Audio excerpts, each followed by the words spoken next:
स्वागत है आपका इस वीडियो में। सत्संग है समस्त सुखों की खान। यदि किसी के जीवन में दुख है, दर्द है, बीमारियां हैं, कलेश है, कुछ भी है, और यदि वो व्यक्ति नित्य निरंतर सत्संग करना आरंभ कर दे तो धीरे धीरे ये सारी की सारी चीज उसके जीवन से निकलती चली जाती हैं और उसके जीवन में आने लगता है सुख, शांति और समृद्धि। परंतु याद रहे, ये सब जल्दी नहीं होता, धीरे धीरे होता है, क्योंकि सत्संगत में मोती हीरे मिलते हैं।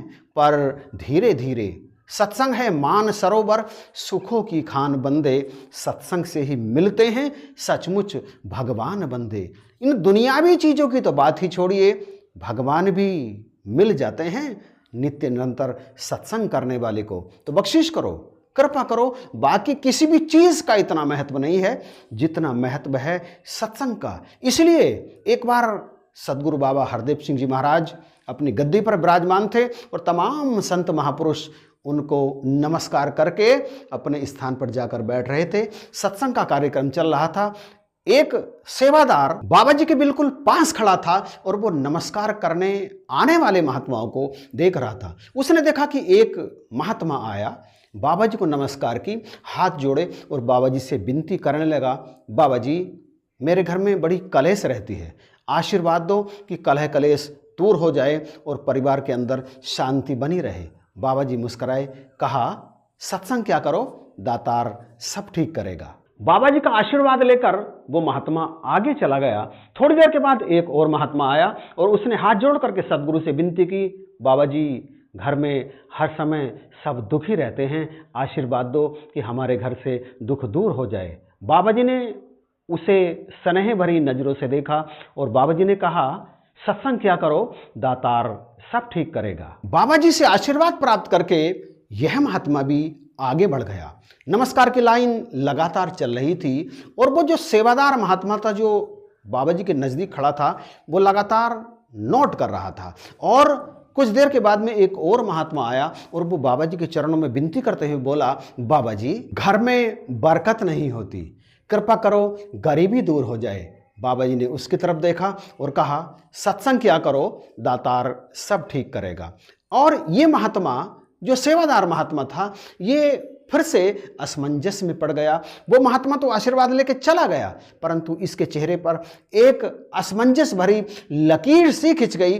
नमस्कार समाप्त हुई, बाबा जी के प्रवचन आरंभ हुए और जब बाबा जी जाने लगे तो इस महात्मा से कहा, इस सेवादार महात्मा से, आकर के मुझसे मिलो। बाबा जी जाकर के अपने कक्ष में बैठ गए और ये महात्मा डरता डरता बाबा जी के पास पहुंचा। बाबा जी मुस्कुराए, कहा कोई शंका है?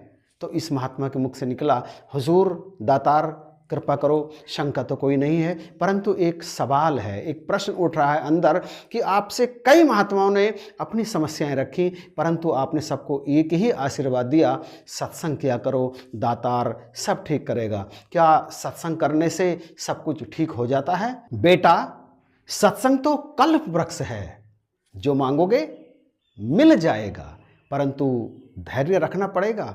सत्संग में आने वाले के सभी रोग, चाहे मन के हों, चाहे धन के हों, चाहे तन के हों, सारे के सारे धीरे धीरे दूर होते चले जाते हैं। बीमारियां, चिंता, कलेश, गरीबी सब कुछ दूर हो जाती है, समाप्त हो जाती है और जीवन में बरसने लगता है सुख। और मैं भी इस बात को मानता हूं। आप इस बात को मानते हैं क्या? क्योंकि दास ने तो पढ़ा है, कामधेनु और कल्पतरु जो सेवत फल होए, सत्संगत क्षण एक में प्राणी पावे सोए। सत्संग की आधी घड़ी, सिमरन बरस 50, बरसा बरसे एक पल, रहट चले 12 मास।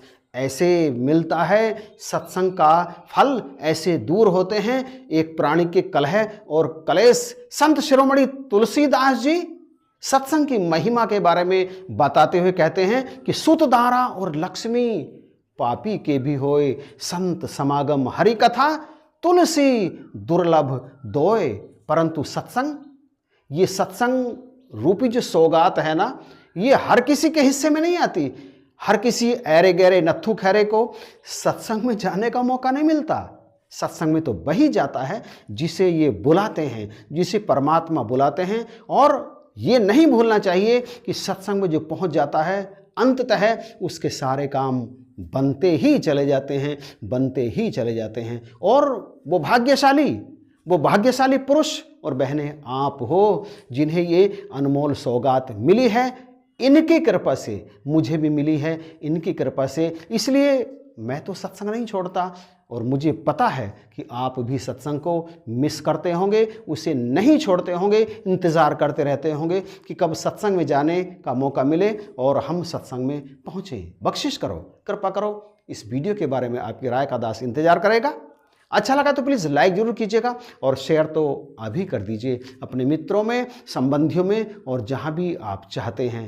इन्हीं शब्दों के साथ दास आपसे इजाज़त चाहेगा। जय हिंद, नमस्कार और प्यार भरी धन्यवाद।